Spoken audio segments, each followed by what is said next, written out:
بسم اللہ الرحمن الرحیم۔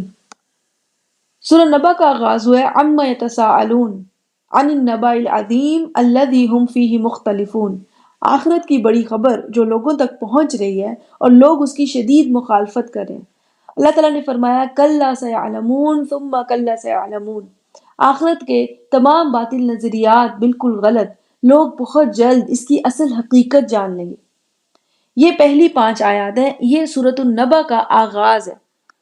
اس کے بعد اگلی 11 آیات میں اللہ تعالیٰ نے لوگوں کی توجہ قدرت کے نظاروں کی طرف کرائی۔ کیا ہم نے زمین کو آسانیوں میں نہیں بدل دیا اور پہاڑوں کو اس میں گاڑ نہیں دیا؟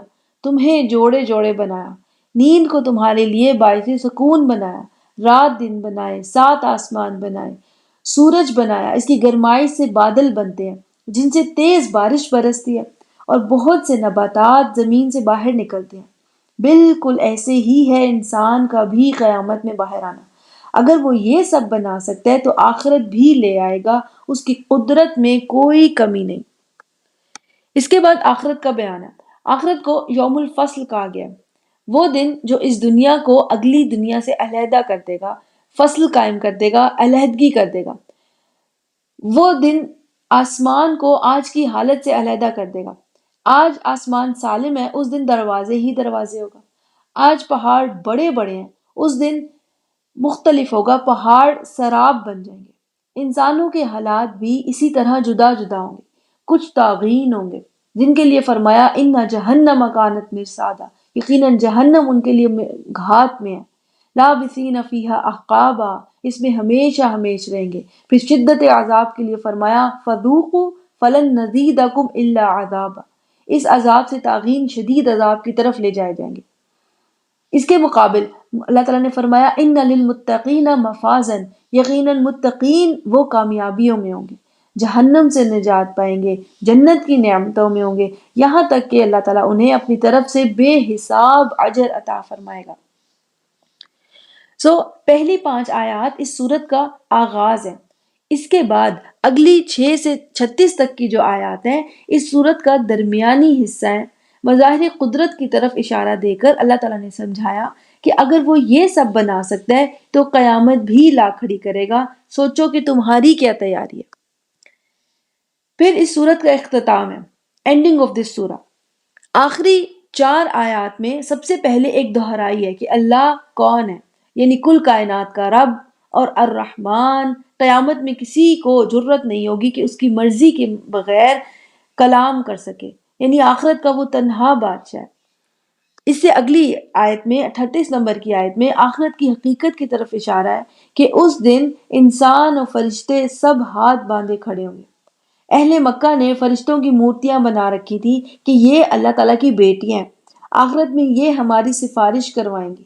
سمجھایا گیا ہے کہ اصل حقیقت یہ ہے کہ انسان اور فرشتے سب صف بصف کھڑے ہوں گے۔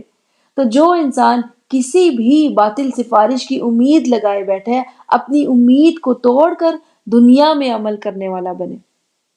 اس کے بعد اس سورت کے کلائمیکس والے الفاظ ہیں ذالک الیوم الحق، یہ ہے آخرت کی صحیح تصویر، کوئی بھی کسی باطل سفارش کی امید میں نہ رہے۔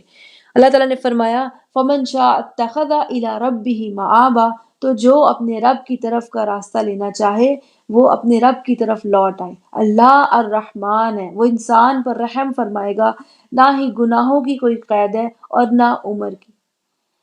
آخر میں اللہ تعالیٰ نے فرمایا انا انذرناکم، ہم نے تنبیہ کر دیا، اگر کوئی اپنے رب کی طرف نہ لوٹے تو ایسا شخص آخرت میں حسرتوں کا شکار ہوگا۔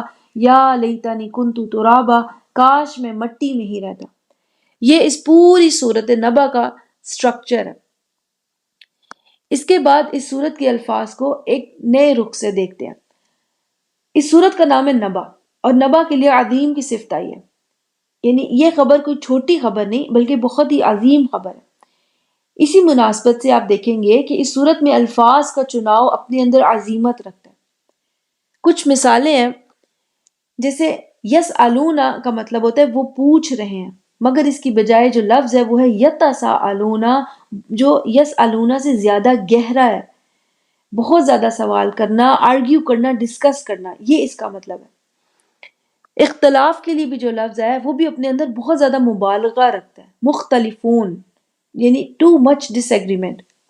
پھر کلا سیعلمون ثم کلا سیعلمون، یہ آیت بھی 2 دفعہ ہے، دہرا کر لانے کا مقصد تاکید ڈال کر زور دے کر بات کرنا، یہ بھی ایک عظیمت کی نشانی ہے۔ نیند کے لیے سنا اور نوم دونوں لفظ استعمال ہوتے ہیں۔ سنا غنودگی کو کہتے ہیں ٹو ٹیک اے نیپ، مگر نوم کہتے ہیں گہری نیند۔ نیند کے اظہار کے لیے بھی جو لفظ استعمال ہوا وہ اپنے اندر بڑائی رکھتا ہے۔ اسی طرح آسمان کے لیے بھی جو الفاظ استعمال ہوئے ہیں وہ ہے سبعا شدادن، 7 شدید عظیم آسمان۔ پھر آپ دیکھیں گے کہ بادل کے لیے بھی جو لفظ آیا ہے وہ ہے المعصرات۔ قرآن میں بادلوں کے لیے کئی لفظ موجود ہیں جیسے سحاب، غمام، مزن، مگر یہاں بادل کے لیے بھی ایسا لفظ ہے جس کا مطلب ہے بہت گہرے سیاہ شدید برسنے کی طاقت رکھنے والے بادل۔ اسی طرح بارش کے لیے بھی کئی الفاظ ہیں جیسے مطر، غیث، ودقن، مگر یہاں ماءً ثجاجاً، موسلا دھار شدید بارش کا ذکر ہے۔ پھر بارش سے جو نباتات نکلتی ہیں ان میں بھی آپ کو ایک عظیمت نظر آئے گی، یعنی کئی طرح کی نباتات کا تذکرہ ہے، حباً، نباتاً، جناتاً، الفافاً۔ پھر اسی طرح سے آسمان کے بارے میں بھی ہے وَفُتِحَتِ السَّمَاءُ، آسمان کھول دیا جائے گا، ایک شگاف نہیں کئی شگاف ہوں گے، فَكَانَتْ أَبْوَابًا۔ اور پہاڑوں کے لیے بھی کیا فرمایا وَسُيِّرَتِ الْجِبَالُ، پہاڑ اپنی جگہ سے ہلا دیے جائیں گے، بڑے بڑے پہاڑ اگلے لمحے زیرو ہو جائیں گے، سراب بن جائیں گے، ایسے لگے گا کہ یہاں کچھ تھا ہی نہیں۔ یہ بھی ایک بہت عظیم تبدیلی ہے۔ پھر بد انسانوں کے لیے جو الفاظ آئے اور نیک انسانوں کے لیے جو الفاظ آئے وہ بھی بہت گہرے الفاظ ہیں۔ طاغین کا لفظ ویسے تو مشرکین کافرین بھی قرآن میں ہے، لیکن طاغین جو ہے وہ طغیانی کرنے والے، یعنی کفر اور شرک میں بہت زیادہ شدید۔ نیک لوگوں کے لیے بھی متقین کا لفظ ہے، یعنی بہت زیادہ سنبھل سنبھل کر زندگی گزارنے والے۔ پھر آپ دیکھیں کذبہ یکذب، تکذیب ہوتا ہے عربی میں، مگر تکذیب سے بھی زیادہ شدید تکذیب کے لیے کذابن کا لفظ استعمال ہوتا ہے۔ تو نبع العظیم کے لحاظ سے اس لفظ میں بھی زیادہ عظیمت ہے۔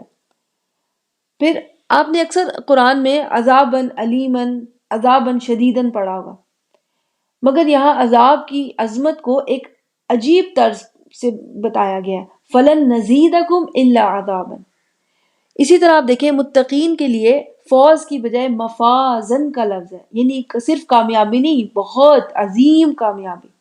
اسی طرح سے اللہ تعالیٰ نے فرمایا حدائق و اعنابن، یعنی ایک باغ نہیں بہت سے خوبصورت باغ، جمع کی فارم میں ہے۔